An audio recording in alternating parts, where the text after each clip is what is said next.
Autismo é genético ou hereditário?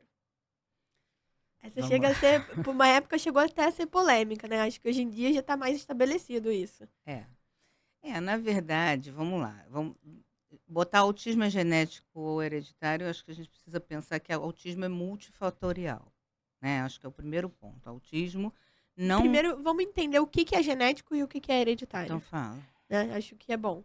O genético é o que a gente entende que vem do DNA. É o que a gente Do entende gene. que é mais inato, digamos assim. Aquilo viria dentro da carga genética do gene daquela criança.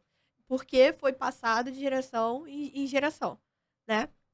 E o hereditário seria não necessariamente a ver com o gene, mas também influências do ambiente. Mas que o hereditário também, uma época, podia ser de herança genética, né, que se falava, né, então Sim. precisa entender qual hereditário é isso que pode vir de herança genética. O autismo, gente, cada vez mais se entende que é multifatorial, né? E que o desenvolvimento dele, como ele vai se dar, também tem muitas relações com todos os acontecimentos que estão no entorno dessa criança.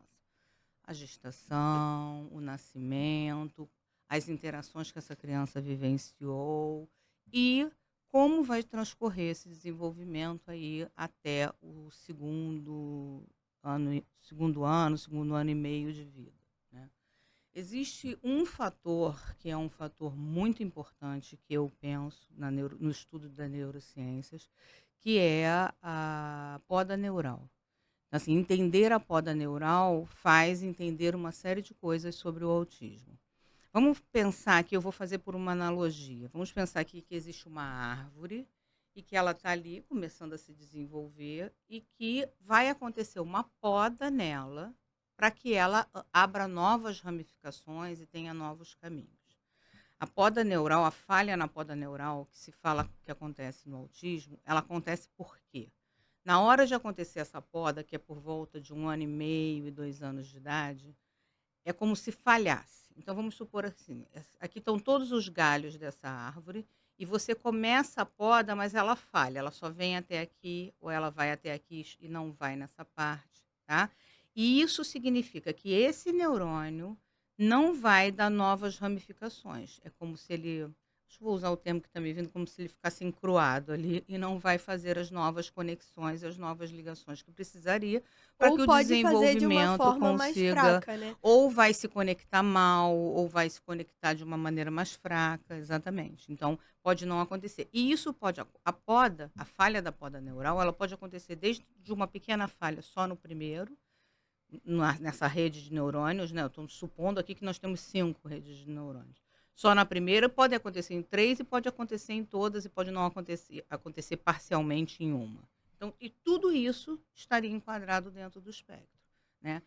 Para mim, essa é uma das explicações científicas que mais me fazem entender, eu que sou uma estudiosa há mais de 30 anos do autismo, como algo que faria muito sentido o tamanho do espectro que nós temos. É óbvio que a gente tem seres humanos, que cada um tem sua diversidade, né, mas por que acometimentos tão extensos em algumas pessoas e tão leves em outras pessoas, né?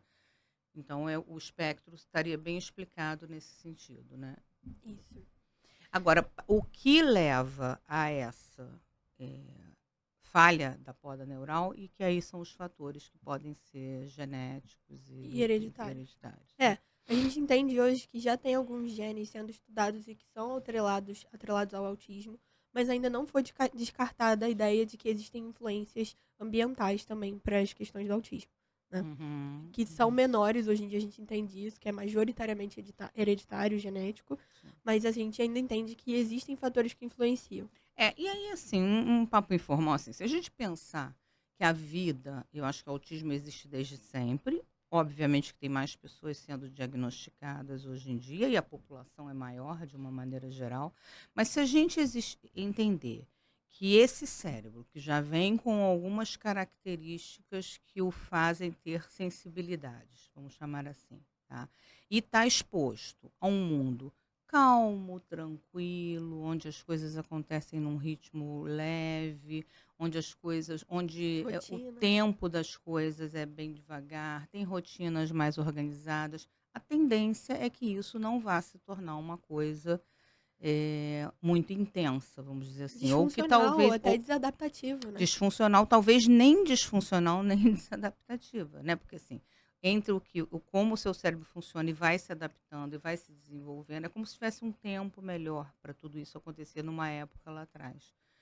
Hoje, o exagero e a necessidade intensa das coisas, a correria, a forma como as coisas vêm, prejudicam muito, né. Nós vemos hoje, assim, os cérebros de uma maneira geral estão adoecidos, né, estão impactados por esse contexto. Todos os nossos cérebros estão, né. Quem não está de alguma forma vinculado a alguma coisa de tela, né. Eu sou uma mulher de 58 anos, vou fazer, e acordo trabalhando, não durmo trabalhando no WhatsApp e acordo trabalhando no WhatsApp. Então, assim, isso não é saudável, isso não pode ser saudável para ninguém, né.